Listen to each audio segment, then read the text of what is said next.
Here's the basics of voting, starting with how you vote. Before you place your vote, you have to register. You can do this online, by mail, or by phone call. And you only need to meet a few simple criteria. You must be above 18, eligible to vote, and a resident of Canada for longer than 6 months. Once you're eligible, you can place your vote in person at a voting booth. But first, you need to prove your identity.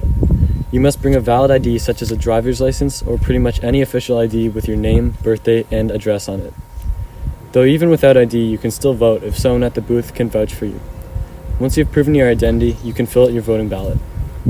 Here is how a standard voting ballot looks like. You can also vote by mail in advance from inside or outside of Canada. This is the more complicated method, so for more information, visit the Elections Canada website. This is the structure of Canadian government. The King is head of state. However, the head of state is not the same as being the head of the government in Canada. The King's powers are limited by the Canadian Constitution, and the monarchy is not affiliated with any Canadian party. The Governor-General is the King's representative in Canada, and they are appointed by the monarch on the recommendation of the current Prime Minister. There are 3 branches of government: executive, judicial, and legislative. The executive branch includes the Prime Minister and the Cabinet, and is in charge of running the government. The legislative branch includes the House of Commons and the Senate, and is in charge of creating new bills and laws. The judicial branch includes the Supreme Courts, which is divided into federal and provincial courts, and is in charge of interpreting laws and making sure laws don't break the Constitution. Canada is split into geographical electoral districts, referred to as ridings or constituencies. Each district is based on the population size of the area and the representative of the geographical location. For instance, we reside in the riding of Burnaby North, and we voted Terry Beach to represent our community in the House of Commons during the last federal election. There are 338 districts in total, which represent the 338 seats in the House of Commons, the democratically elected members of Parliament.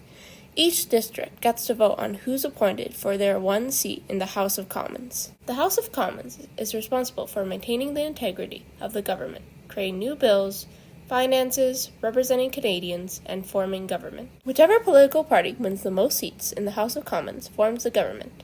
It can be a majority or a minority government, depending on if they have more than 170 seats. The Prime Minister is the head of the party with the most seats in the House of Commons. You should do your own personal research and read the political party's website to see if their goals matches your own values and beliefs. Also, take a look at the type of content they post on their website and what are the key issues the leader of the party advocates for. You might have false ideas on what types of issues the party actually cares about and promotes.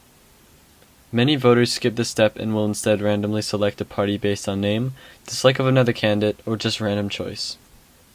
The party and the Prime Minister stay in power by keeping the confidence of the House in the House of Commons, especially if it's a minority government.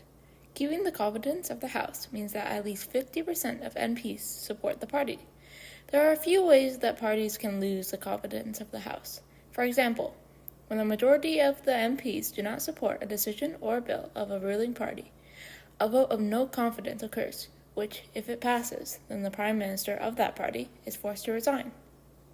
And there is another election or a new party takes over in that place. However, this vote of no confidence can be prorogued, which means it can be paused by the Governor-General. And that's the basics of voting for you. Make sure to stay up to date and informed when voting.